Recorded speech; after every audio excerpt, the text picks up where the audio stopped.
Well, good afternoon, everyone. Welcome to the Samfiru Tumarkin live employment law show on Facebook and YouTube. Welcome. My name is Sandy Chen. I'm an employment lawyer at our firm's Vancouver office. I practice in BC. We do have offices in Alberta and Ontario as well. So for our viewers who are joining us from other provinces today, I'll do my best to answer questions, but I might not be able to help you, and I might have to direct you to one of my colleagues. But that is the purpose of why I'll be around for the next 28 minutes or so. I'm here today to answer questions related to employment law. So if anybody has questions about issues they're dealing with the workplace, issues with their boss, issues with being let go, discrimination in the workplace, stuff like that, please feel free to ask. There's a text box to my right. If you type in your question, I'll be able to see it on my screen here. I can't see anybody, but you can obviously see me. So like I said, it's kind of like free legal advice for the next half an hour or so. So please take advantage. A lot of the issues that are coming across my desk these days have to do with the pandemic. So if you're dealing with that in the workplace, I know that late last year, a lot of companies have decided to implement mandatory vaccination policies. A lot of people didn't want to get the vaccine, and they had questions as to whether they had to, or what if they didn't. If you have questions about that, let me know. A lot of there's always issues in the workplace that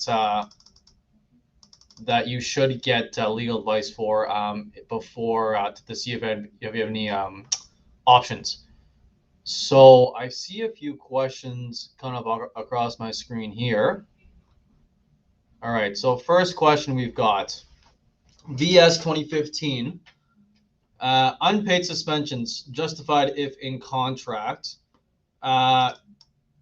So let me answer in two ways, VS. So if your contract doesn't say that the employer has a right to put you on unpaid suspension, they can't do it, as a general rule.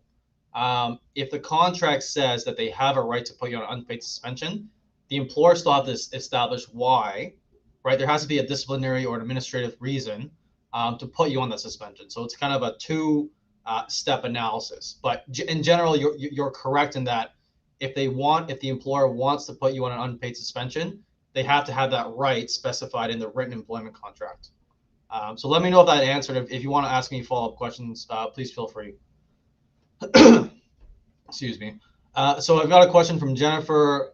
Jennifer, you're saying you've been on a 6-week unpaid leave.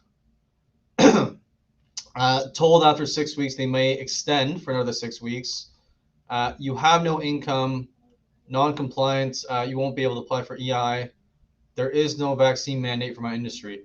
Yeah, Jennifer. So I guess assuming from the premise of your question, you're on leave because you either failed to disclose your vaccination status, or you just told them you weren't vaccinated.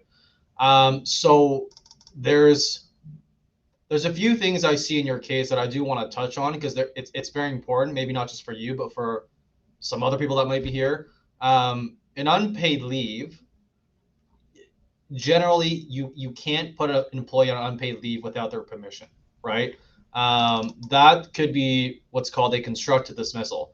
For anybody that's done a bit of Googling these days, they've probably seen that term, constructive dismissal. It's essentially when the employer imposes some sort of new condition to the contract of employment. So in your case, Jennifer, the new condition is they put you on an unpaid leave without your permission, right? And so if you wanted to, and this is only if you want to, you don't necessarily have to, you could say to your employer, hey, I don't accept this unpaid leave. I'm going to treat my employment at an end, and I want severance pay based on my years of service.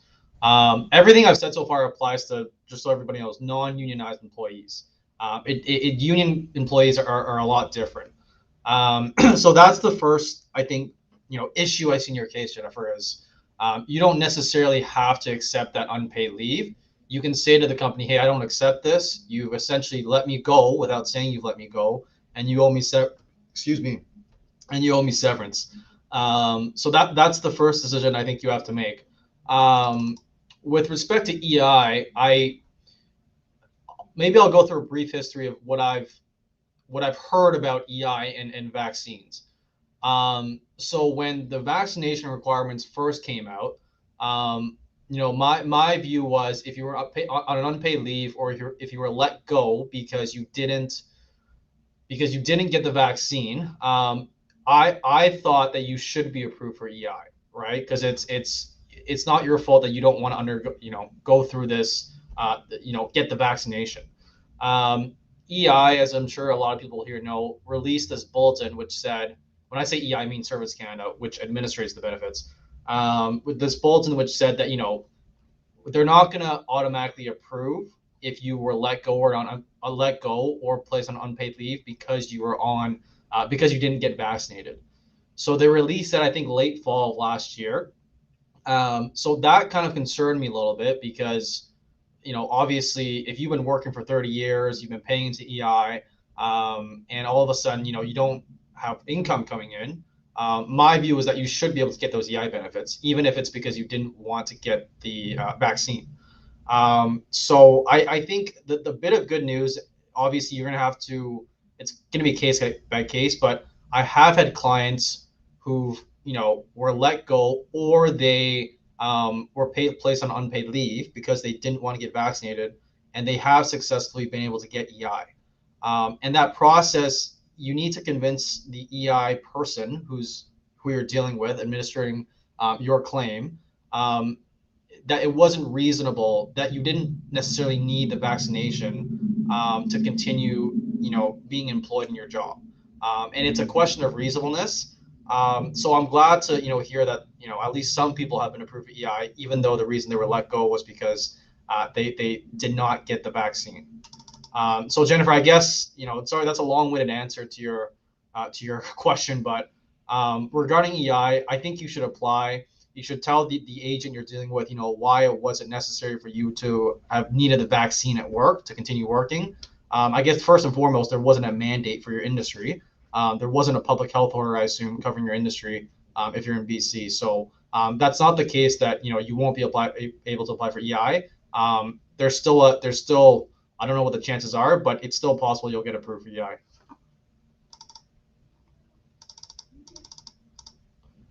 Okay. Next question from JBK. So you work in a child care center located in the Toronto District School Board. I'm assuming that's what TDSB is. They mandated the vaccine. Am I entitled to severance if I'm put on unpaid leave? Yeah, JBK, let me know if you're unionized. I'm not as familiar with Ontario because I don't practice there. I might have to defer you to one of my colleagues. Two of my colleagues from our Toronto office do these shows on a bi-weekly basis. So I might have to defer you to them because the issue is each province is so different with respect to how they deal with COVID-19, right? So the most obvious example is Quebec is imposing, or they're planning on imposing this vaccination tax. And BC, as far as I know, isn't. So I'm the only reason I'm reluctant to answer your question there is because I'm not as familiar or up to date with the Ontario developments as I am with BC.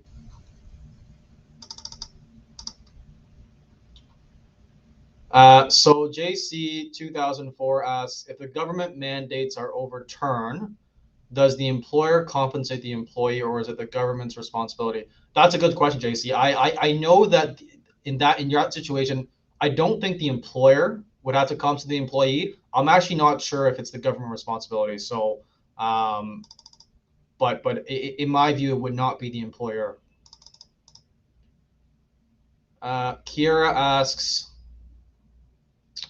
question regarding vaccine mandate in the workplace. You're on leave. Should I just wait for them to terminate me, or should I quit and make a complaint? Hold on. Sorry. So, Kira, are you on an unpaid leave of absence, or Okay, so you're on leave without pay. Should you wait for them to terminate you, or should you quit or make a complaint under the Section 65? I mean, I think it doesn't really make a difference. Sorry, I was just looking up the LWOP, so I'm assuming that means leave without pay. It's if you wait too long, that's just more time without income. If you want to get kind of severance now, you could just claim a constructive dismissal, and you wouldn't go through the ESA. That would be a civil case. You could go through the ESA, and as far as I know, there are people going that route.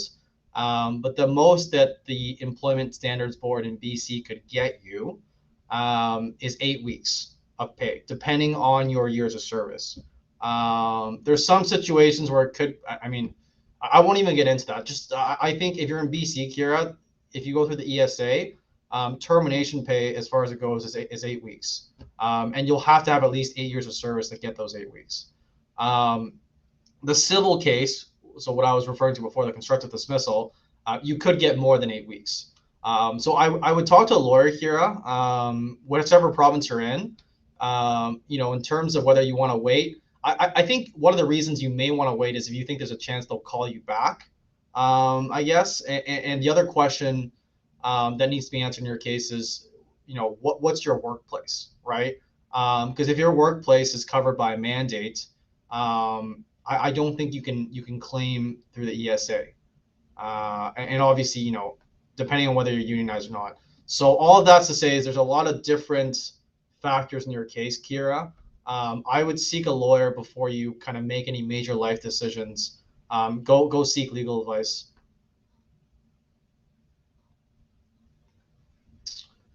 Calvin asks, are we obligated to submit to proof of testing for COVID before entry into employment contract? So Calvin, are you talking about kind of proof of vaccination before you start a new job? Generally, that is permitted. An employer is allowed to make vaccination as a condition of employment if they want to. So there's certain exceptions. Yet there's always human rights code concerns, but generally, I mean, it's not. I wouldn't say it's illegal.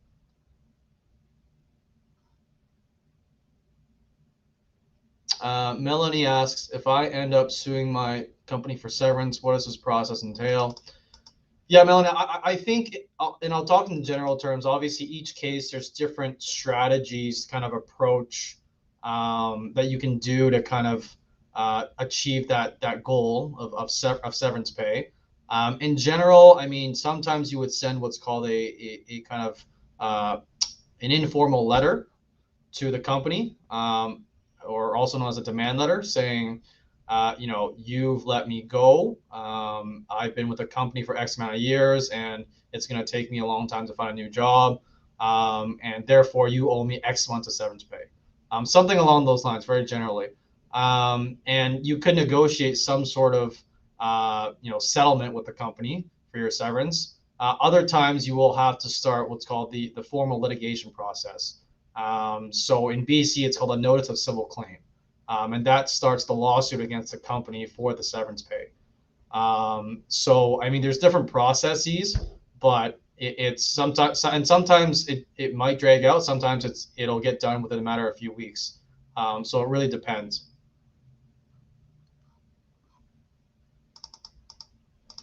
Lena asks, is it legal to get another work while on leave of absence? And I apologize for giving this answer, but it really depends, Lena. I mean, in general, if your new job doesn't really conflict with your other job that you're on a leave for, it's fine. Your contract might say you're not allowed to, so it also depends on what the written contract says. Your employer might have a policy. I think in general, if it doesn't conflict with your other job, it's likely fine. But if you have some sort of contract or a policy from your employer saying you can't do that, then it may not be fine.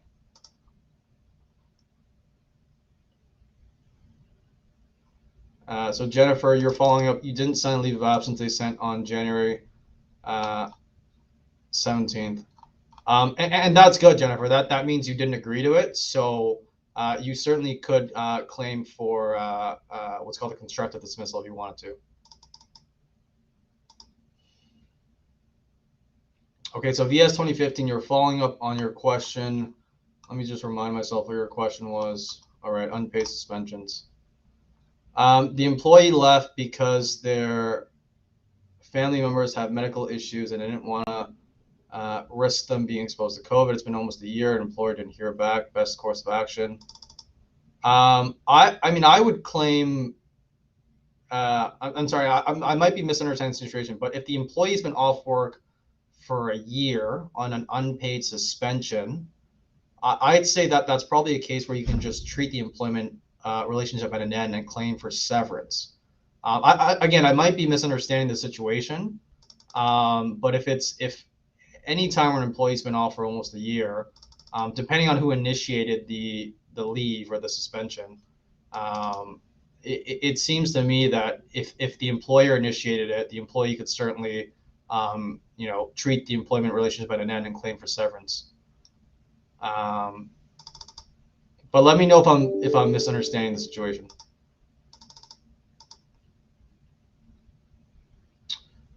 So Coco, you're a government employee, you're non-union, 3 months unpaid leave.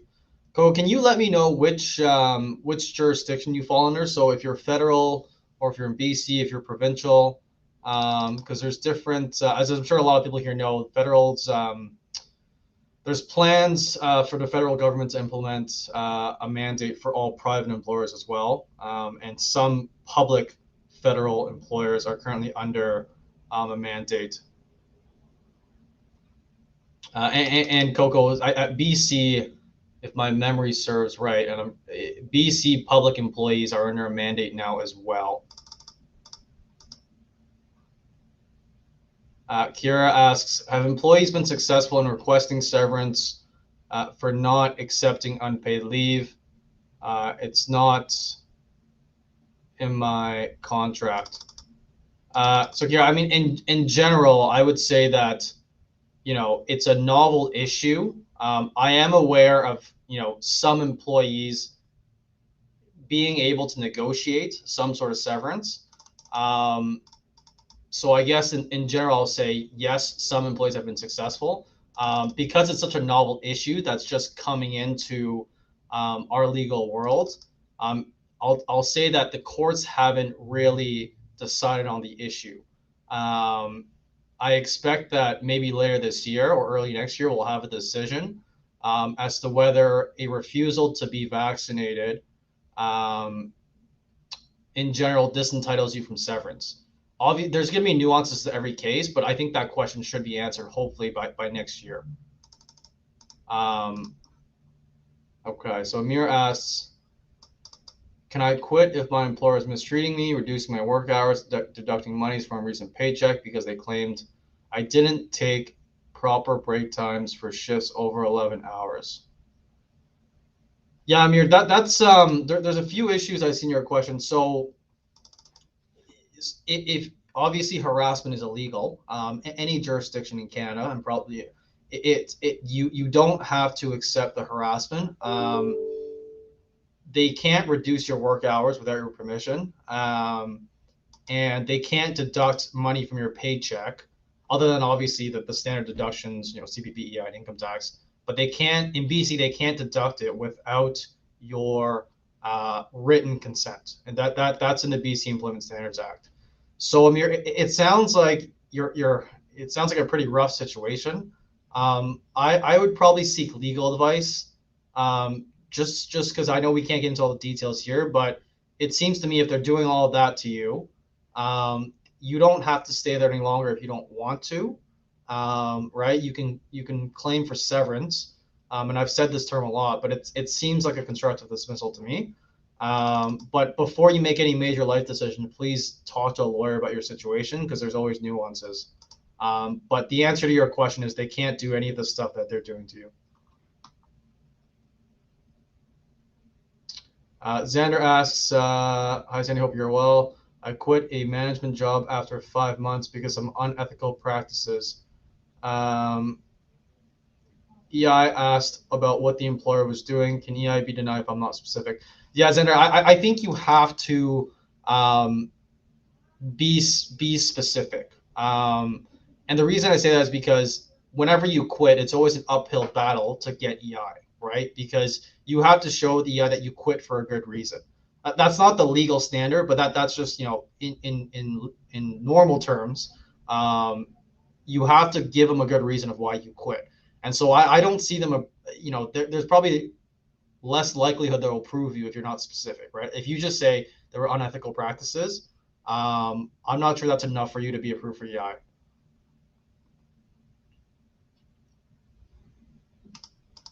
Coco says they wrote the policy after it was notice. Coco, sorry, I'm just going to scroll back down to your last question. Right, Coco. So tell me which government you're employed by, whether it's BC, federal, or another province. We got a question from VS15. Should employers be paying for COVID-19 testing or employees? Can employers mandate booster shots? So in BC, I'll say my view on the paying for testing. I think that cost should be borne by the employers. Other provinces have different legislation. So VS 2015, if you're in BC, my view is the employer should be paying for the testing. Can employers mandate booster shots? I mean, they can.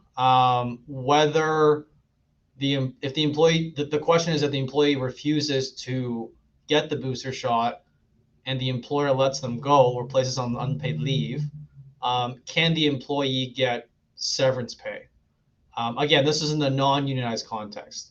And as I'm sure a lot of people here already know, but if you're not in a union, you're not entitled to that job protection, right? So anytime I'm asked, can an employer do this? Can an employer do that? The employer, subject to human rights issues, can do what they want with their workplace. If the employee doesn't follow it, the employer can let them go, right? And the question is, when you let someone go for not following the direction of the employer, does the employer still have to pay severance? That's kind of a general way of putting it. But I think to answer your question, VS, they can, but the issue is, and depending on the type of workplace, if the employee doesn't follow that mandate and they get let go, are they still entitled to severance? Amir, you have a follow-up. If you quit, does it count as constructive dismissal? Amir, yeah. So that's if quitting is part of the constructive dismissal claim, right?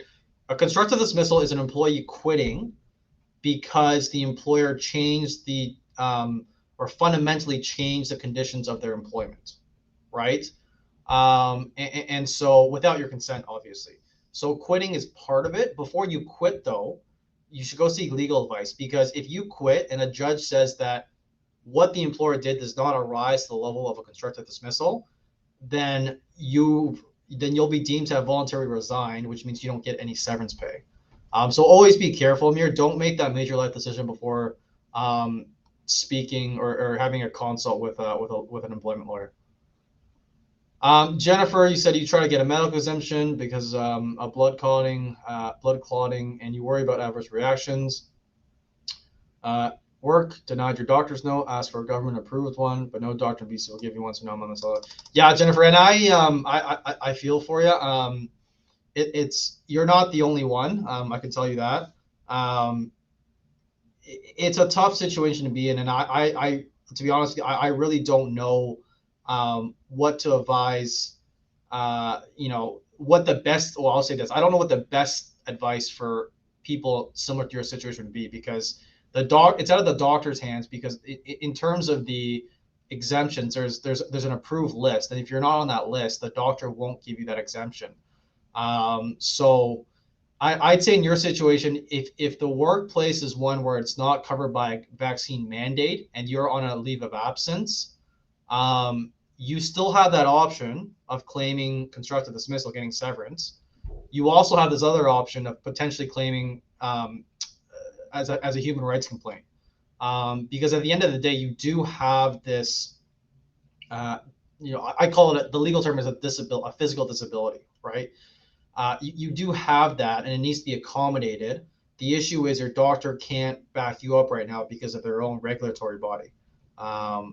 So I think that's the best that, advice I can give to people similar to your situation is you still have this claim where you can claim for severance, and if you want, you could try the human rights route as well. But it's a tough situation if your doctor can't give you that note, and it's out of the doctor's control.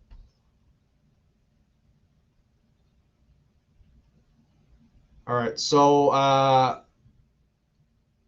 Coco is asking, if your vaccination status is private, how can they apply a vaccination tax?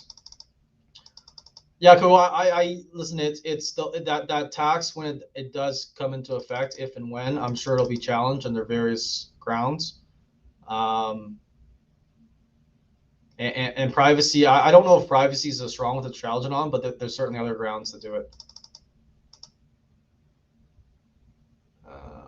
Yeah. So I have a question from NA. You've been laid off. You're not sure if you're going to go back.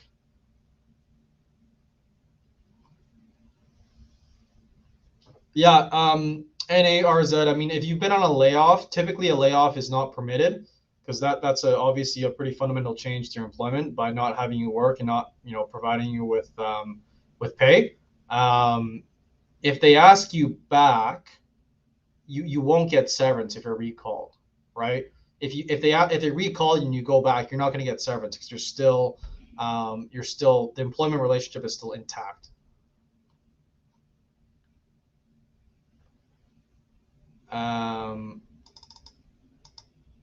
Okay, JC, you're saying I skipped over a question, and I apologize if I did. But if you want to retype it in, I don't think I skipped any, but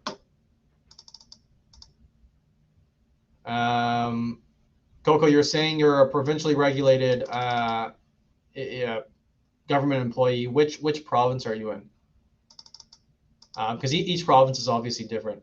So Heidi asks, do you have any suggestions for unionized employees where there's a vaccine mandate, unions aren't really helping, only grieving each suspension and termination as one-on-one basis, but you want to grieve the mandate as a group? Yeah, Heidi, I know there's at least a few unions in BC and in Ontario that are grieving it as a group, right? They're grieving the policy. So it's really up to the union to decide, and obviously the members have a big say, right? In terms of suggestions, I don't, you should talk to your union rep about it. I mean, if your union's not representing you the way you want to, there is some basis for you to claim against a union. It's a very difficult case, but that's the best that I can offer you.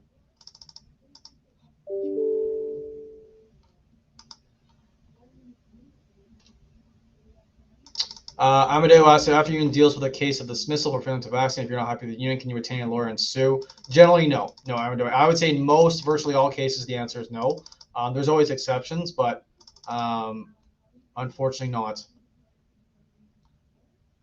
Okay, so I think those are all the questions I have time for today. Oh, JC, I'll answer yours because I just saw it here. So JC, if the mandate's overturned, I don't think it'll be the employer responsibility to compensate employees, right? I'm fairly confident.